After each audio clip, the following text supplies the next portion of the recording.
Hi everyone, I think I am live. Let me just check.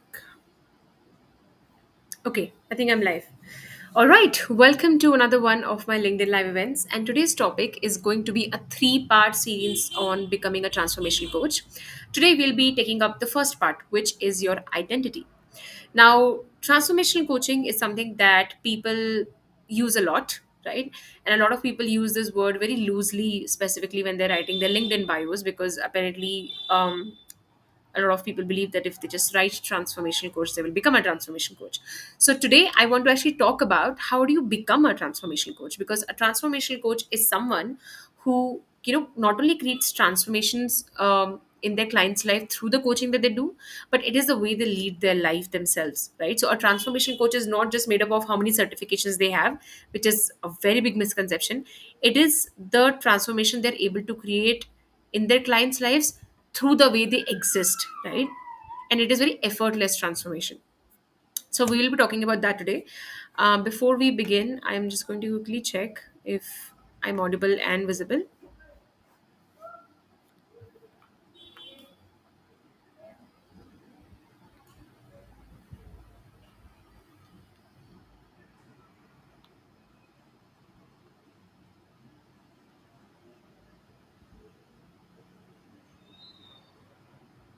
Okay. Yes, I am. Great.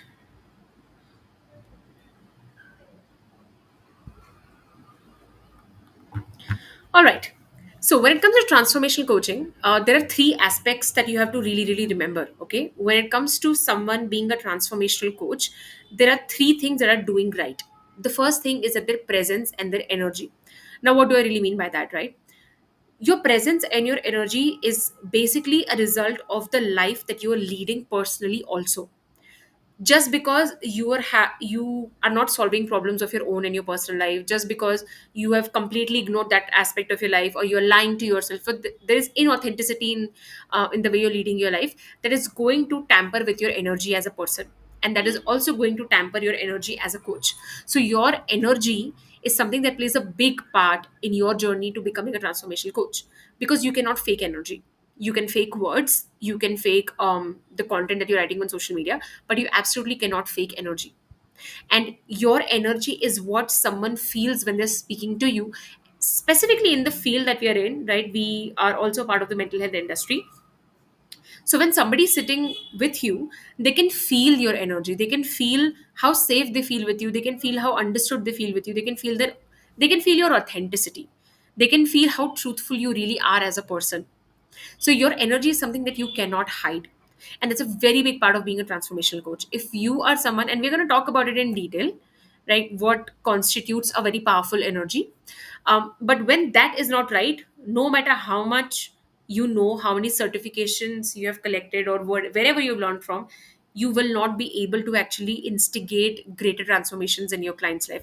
It'll either be very surface level things that you're able to do, or or I would say, you're not able to really take your client deep, or it is taking a lot of effort. The beautiful part of being a transformational coach is that coaching comes effortlessly through you, and it is not because you know a lot of things. It is because of the way you are being.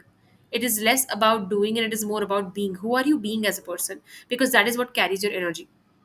The second part is, of course, the quality of your coaching skills. And please notice the word I'm using, quality. I'm not using the word quantity. I don't care how many certifications you have. I don't care how many peer coaching sessions you have done. I don't even care how many years you have, for how many years you've been a coach. If your quality of the quality of your coaching skills aren't sharp enough, and how do you know if it's sharp enough? Simply look at the kind of transformations people have seen after working with you. Do they come back to you? Look at the way you're doing your business. If that is not right, or something is not working well there, it means the quality of the skills are not actually sharp enough. And and this is something that I want to mention as a nuance. I don't just mean your coaching skills, I also mean your business skills. A lot of coaches believe that I'm a great coach, right? And things just don't work out for me on the money front, and to that I always tell them that a part of being a good coach, a part of actually being a transformational coach, is also a coach who is able to bring transformations in their life. So if you're someone who has always desired a good business, a good coaching business, but you are unable to, it means that you're not able to bring transformation in your life either. So sure, you are a good coach, but you're not that great of a coach if you are unable to solve your own problems. And when I say solve your own problems, I don't mean solve your problems alone. I mean work on it. If you are someone who desires to have a good business, if you want to be a highly paid coach, are you working towards it or not? If you're not, then maybe you are a coach who can sure talk to someone, but you're not a transformation coach because you're unable to bring transformations in your life. A hallmark of a transformational coach is also someone who's always growing, is someone who's also meeting their own goals, is also someone who's flexible enough in their life to always keep growing, and they're not rigid about things.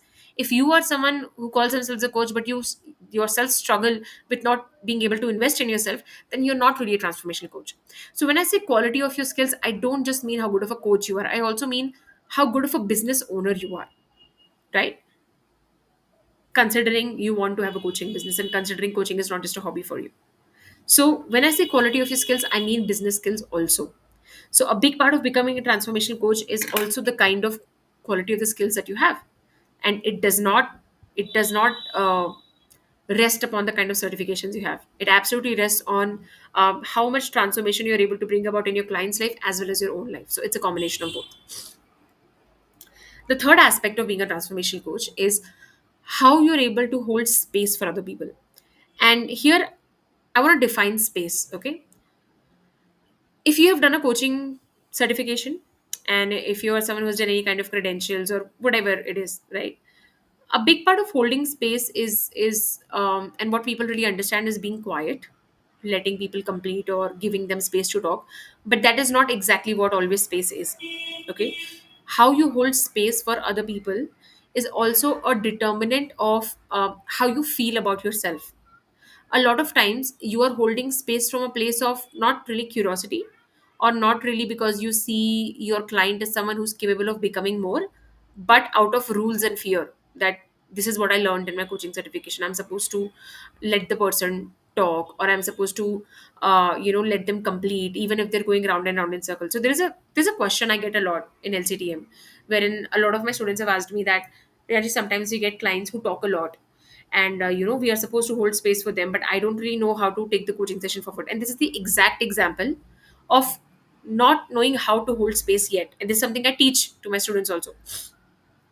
When you truly know how to hold space for someone, you will know when to stop them, you will know when to take the conversation somewhere else, you will know whether this client is someone who needs to be led or someone who needs to lead themselves. You will know all of this. Holding space is not just keeping your mouth shut and letting the person talk and talk and talk. That's not just holding space. Holding space is also having the belief in yourself to know when can I decide, or when it is my call to let the client know that they need to stop or they need to slow down.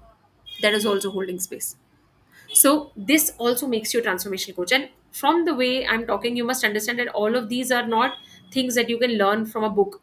You truly need to be inside an ecosystem, and you truly need to be mentored so that you understand these nuances. And that is what is the difference between a coach who can charge whatever the fuck they want and people still buy from them, and coaches who are always struggling for money. It is not the certifications, it is the level of skill set. And skill set is not, as I said, the certifications, but how trained you actually are, right? Being trained and being certified are two very different things. Most coaches you will find on LinkedIn are certified coaches. They're not trained coaches. They're not even paid coaches. I'm talking about trained coaches, right? Trained in both business skills as well as coaching skills. So holding space is not just letting the person talk or interrupting them, but finding a balance, knowing when to lead and when when to lead the conversation yourself, and when to let the client lead the conversation, or when to let the client know that they need to slow down, or they need to listen to you, or when you need to ask the client to speak more. All of these are nuances that you refine when you're inside an ecosystem, the kind of ecosystem that is training you as a coach also.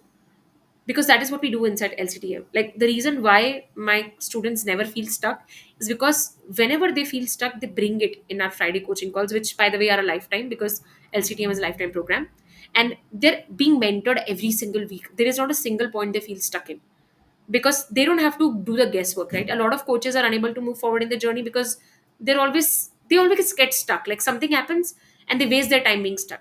But that is not what happens when you're inside an ecosystem like LCTM. If you don't know, LCTM is my signature life coach training and monetization program, wherein aspiring coaches as well as existing coaches come. They get trained, they get certified as coaches, as well as they learn to monetize their business.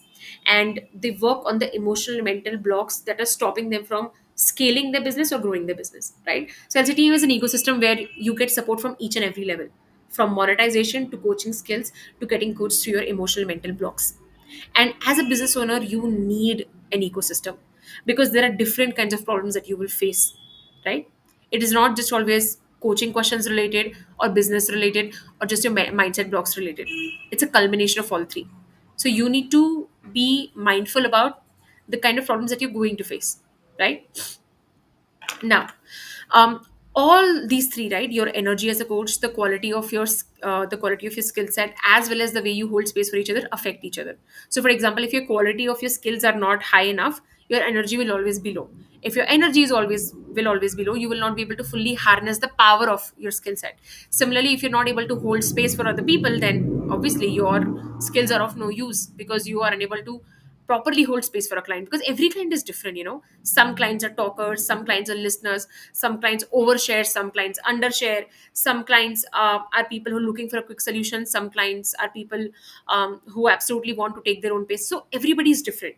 So when we say you're holding space for someone, you have to realize that it really really depends on the kind of person who's sitting in front of you, and that kind of intuition and nuance is something you develop only inside an ecosystem.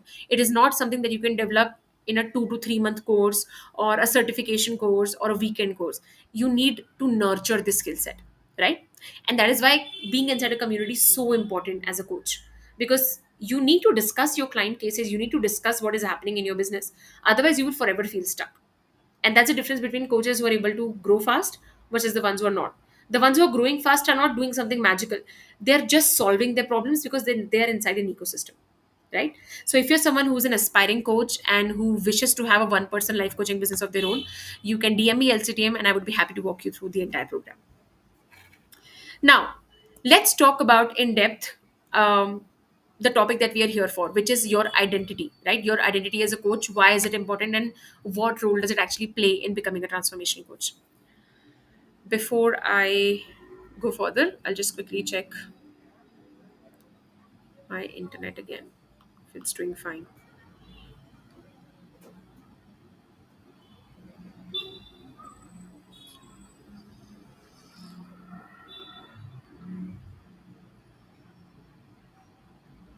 Okay, yes, we're doing fine. All right, great. So let's talk about your identity. When you hear the word identity, what comes to your mind? Like in general, when you hear that this is what a person's identity is, what comes to your mind? I've asked these questions to other aspiring coaches as well as existing coaches before, and they tell me that identity is how a person thinks, what profession they work in, and how they behave with other people, or their name, the family they come from, and multiple things. And you're right, your identity is a culmination of a lot of socio-cultural factors, um, and like the culture that you come from in terms of your family as well as the country you're from. Your identity is a very multifaceted topic. But when we are talking about your identity as a coach, what we are majorly focused on is how you think and feel as a coach. Okay. So when we talk about identity here, we're focused on that. And how you think and feel as a coach is something that is highly, highly based on your self worth, or I would say self concept, and self worth is a part of that self concept. How you think and feel about yourself is going to determine how you feel and think about yourself as a coach, and that is going to determine your energy, your coaching skill set, as well as how you hold space for other people, which is what we were talking about before. Your self concept is nothing but the ideas that you have about yourself or you subscribe to. So for example, let's say how I think and feel is highly determinant on the identity that I subscribe to. For example, let's say I am someone who believes that I'm a great talker. Okay. I can talk to anyone and everyone about any topic. When I believe that, I'm actually able to talk to anyone and everyone. I don't have a problem coming on a live event. I don't have a problem having a conversation with someone in the middle of the road. I don't care what the age or gender of the person is. I can talk to anyone and everyone. Because the identity that I subscribe to is that I am a great talker. I feel confident in it. But let's say, as opposed to that, I believe that, you know what, I am someone who can only speak to people one on one. That's the only place I can talk to. When I believe that, I will not be able to show up on social media. I will not be able to tell people about my work. I will not be able to have group coaching calls. Basically, I will always be anxious when it comes to being in a group setting because my identity is that I can only be confident while talking to people one on one, right? So, that one identity that I subscribe to determines how I behave, the progress that I will make in life, and everything that comes in the middle. So, your identity as a coach highly determines the transformations you're able to create in other people's lives, the kind of money you make, as well as the kind of transformation you're able to create in your own life. And all of that comes down to a self concept. And self concept are nothing is nothing but made up of all the thoughts and feelings that you have about yourself. And your thoughts and feelings are highly determinant of the self worth that you have. So, what is self worth, right? Ultimately, whatever we do it to feel worthy. We do it to feel that we belong in this world. And when we are someone who believe that we are worthy in itself, like we our self-worth is something that is not rented out to anyone or anything else, we feel very secure in doing anything in life. Versus when I'm always feeling unworthy of myself, or my self-worth is attached to something external like validation, money, how much success I'm experiencing, my life only revolves around that. I can only make progress in life if my self-worth is intact, and that is something you need to know. That's absolutely something that you need to understand. You will only be able to progress in life if your self-worth is intact. Because when your self-worth is not intact, your body is always trying to find it somewhere. You must have seen, right? Some people are always anxious about money. Some people are always anxious about achievement. It's because they've tied their self-worth to it. To them, money and achievement is a source of feeling alive, right? It feels like a survival mechanism. It feels like they won't be able to live if they're not making money, if they are not succeeding. They feel like their life has no meaning, right? Whereas someone whose self-worth is intact, they make their career choices or life choices from a place of a lot of deep understanding. They are calm about it. They are able to rationalize things. They are not emotional about it. They're not emotional about it because, again, to them, it's not a life or death situation. Metaphorically speaking, when your self-worth is not intact, everything in your life is about finding that worth only. So your self-worth, which means how worthy do you feel in life, is going to highly determine your identity as a coach also. No matter how skilled you are, if you are someone who has tied your self-worth to something external, you're going to bring the same energy in your coaching sessions also, which means that you will try to find or try to gain validation from your clients. You may look for clues that my client is happy with me. You will try to gain validation from them. You will only feel good if a client is giving you a long testimonial. You will only feel good if people are liking your posts on social media. Basically, you are always trying to find your worth from what is happening outside, right? For example, as a coach, when I market my business, I am doing it essentially to serve other people, right? And I will only be able to serve other people consistently when I want to give and I have the capacity to give. And I will only have the capacity to give when I feel sufficient from inside, when I feel fulfilled from inside. But when I don't have my self-worth intact, I will never feel sufficient. I will always need something from someone. So even if I'm writing something on social media to help other people, I need those likes and comments. I need some validation to feel, oh yes, things are working for me, right? So in that case, I'm also unable to give fully. And when I'm unable to give fully, when I'm unable to serve fully, I stop being a coach, right? I make it about myself. It's not about my clients anymore. A big part of being a coach is that whatever it is that you're doing, it is to serve, right? When you're a coach, the first thing or the first quality that you need to have is the quality of, serving others. And when you are unfulfilled yourself, you won't be able to serve others, because to give, you need to first feel fulfilled. And you don't feel fulfilled when you are always struggling with your self-worth. Now, when you are struggling with your self-worth, as I told you, right, a very common array of behaviors you will display is always looking for some validation on social media, looking for validation from clients, looking for validation in certifications, basically always feeling insecure that I don't have enough or I don't know enough, right? And this will ultimately hinder your business growth also. Now the question becomes, why do we struggle with it, right? And the answer to this is actually in your personal life, right? And this is what manifests as a business block also. A lot of people believe that they are not growing in business because the market is bad. And whenever I talk to such people, I always see that their problem is lack of self-worth. They don't actually feel worthy within themselves, because when you feel worthy, everything will be a solvable problem for you, right? You see a problem, you will just jump to solve it. When you struggle with self-worth, you will not be able to solve the problem, because how do we solve a problem? We invest money, time, or energy, right? That's how we solve a problem. When somebody is struggling with the self-worth, they won't be able to invest the time, money, and energy. That will become an issue for them. They will keep on measuring, am I worthy enough to invest money in myself? Am I worthy enough to spend so much time for my business? Am I worthy enough to spend so much money on my business? This is what they will get stuck with. So people who struggle with self-worth are actually unable to solve their problems, which are very solvable.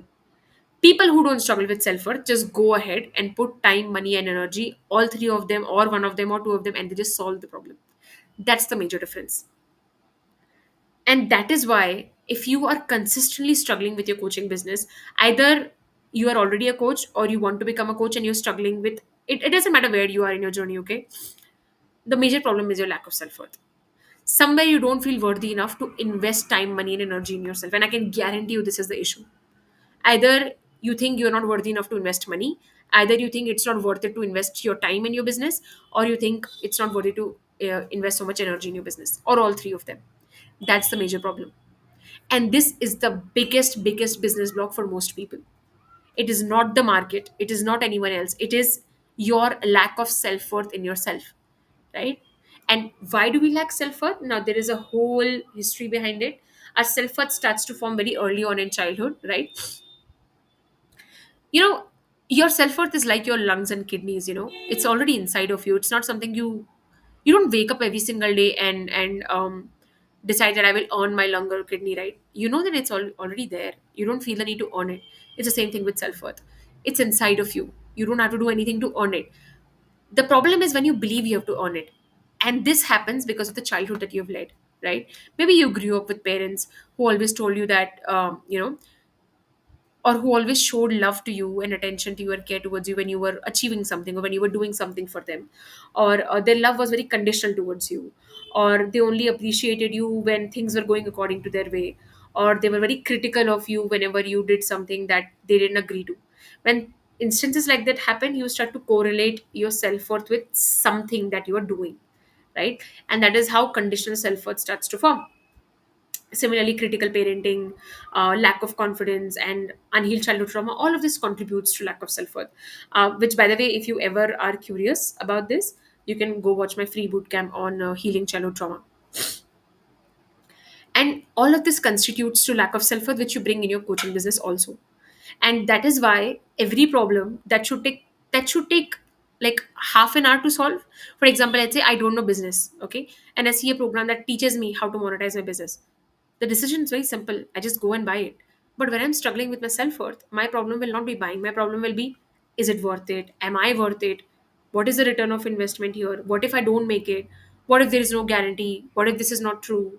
What if the market is bad? These are the questions I will grapple with. Why? Because I don't believe in myself. I think that I need to justify everything, even though I'm an adult.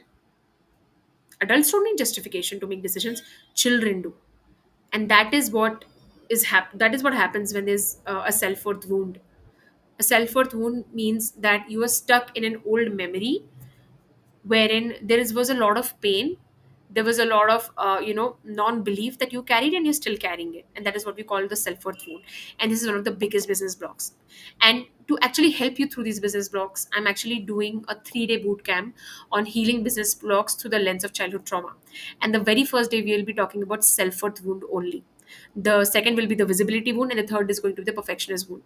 If you are someone who's unable to move forward in your business, this class is going to open your eyes to things that you didn't even think were present in your life. So if you want to actually work on it, you can DM me HBB and I will send you the link. to the boot camp, or you can just go to the feature section of my profile and you can book your seat there. It's happening at the end of this month. Now, coming back to the self worth wound that I was talking about, right? When you are always struggling with your self worth, your energy also gets affected, and so does your quality of the skill set. Why? Because when I'm always struggling that am I good enough or not, I will not be able to be confident in front of my client, which means that I won't be able to sell, I won't be able to coach, right? If I'm always struggling with, am I doing the right thing or not, I won't be able to ask bold questions to my clients. So my coaching skill set, my business skill set, my ability to make money, all of it gets affected because my self-worth is rented out to something or someone else and trying to, scram for my self-worth. Like I'm trying to always, like hold on to something, some validation, something. When that is the case, I can't be a coach, no? Because coaching is about serving. Coaching is about helping your client with their self worth, not you looking for validation in them. That is what happens to a lot of coaches who struggle. They don't even know that this skill set is not the problem. Like I've spoken to so many people who tell me that I don't know how to sell, I don't know how to make money, I don't know how to ask the right questions, I feel this, I feel that. And whenever I do deep work with them, self worth wound is something that I've seen common in all of them. Whenever you're running a business, you have to understand it's a very simple equation. There is a problem, you solve it. There is a problem, you solve it. That's it. The only reason you will face a problem is when you don't want to solve that problem. You don't want to solve that problem. Why? Because it becomes an emotional issue for you, because it becomes a self-worth issue for you, right? Now, your self worth actually makes up most of your self concept. When your self worth is intact, your self concept will always be great. Other things that make up your self concept is how you feel about yourself, which again is a very um, is very much influenced by your self worth. Other things are what you value and where you put value in. For example, as a person, what do you really value in life? Do you value impact? Do you value love? Do you value abundance, or do you value validation? Do you value other people's praise all the time? Do you value other superficial things? Based on what you value, it is also going to determine your self concept, and it is also going to determine whether you whether your identity is someone who can be a transformation coach or who cannot be a transformation coach. For example, if you're a transformation coach, the one thing that you will find in transformation coaches in general is they are not fishing for compliments. They are not fishing for testimonials or validation. They feel secure enough. They know that they're creating transformation. So they're not always looking for it. They're not looking for likes and comments on social media. Whereas coaches who tie their progress in their business to likes, comments, and praises, they struggle with it. Right? They struggle being a transformation coach. So, what you value and how much you value certain things also determines your identity as a coach.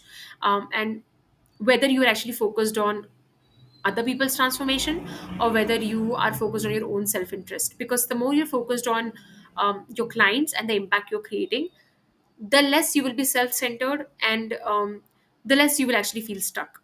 A lot of coaches' problems are they become very self centered very unknowingly. See, self centered is not narcissism. It is a very subtle thing that happens, right? When you start to become obsessed with, am I good enough? Is the client liking me or not? Should I do this? Should I not? All of this is a result of lack of self-worth. So when you lack self-worth, you also become self-centered in a way that instead of serving others, you're looking for ways other people can serve you. So when you're fishing for compliments, you want someone else to serve you. You want someone else to make you feel good, right? And that creates a very big hindrance. Now, let's come to the second part of your identity, which is how you hold space for others. So when I talk about the identity part of being a transformation coach and the self-worth and the self-concept part, how you feel about yourself is also going to determine how much space you hold for other people, and how much space you hold for other people is ultimately going to decide the kind of experience they're having with you, right? Okay, before I move forward, I'm just going to check if there is a point I missed.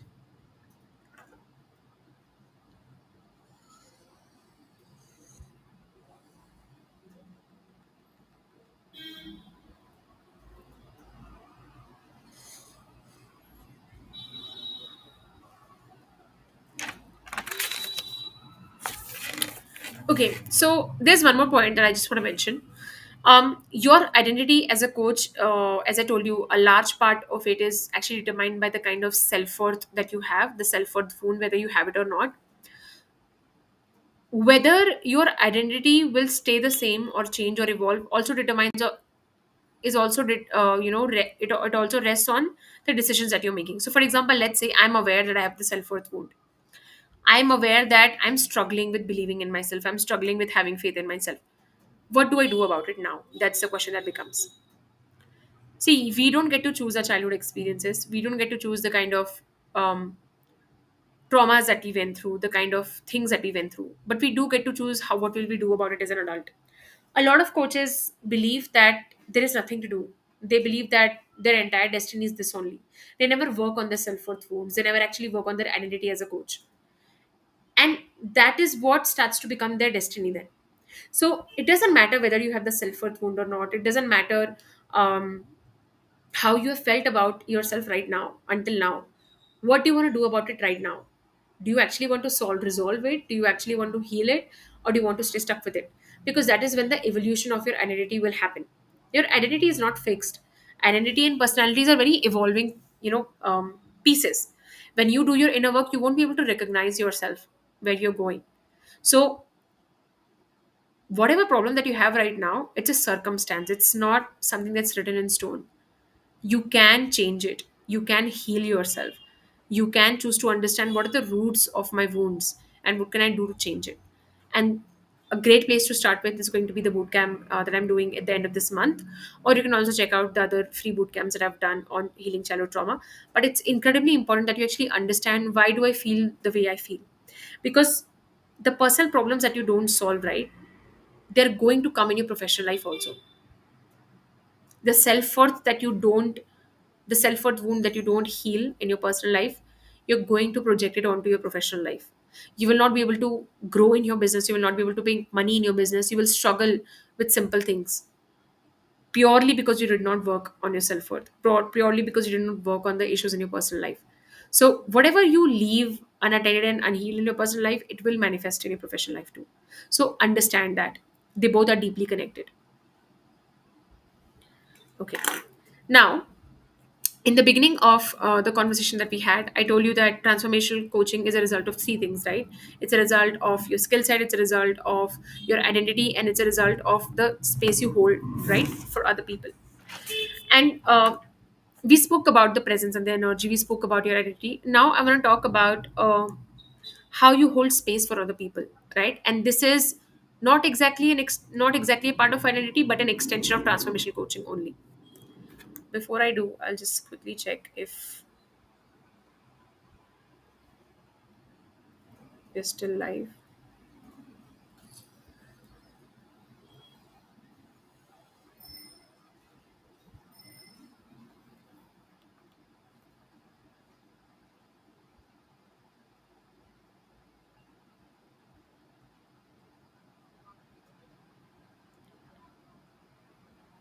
Okay, I am still live.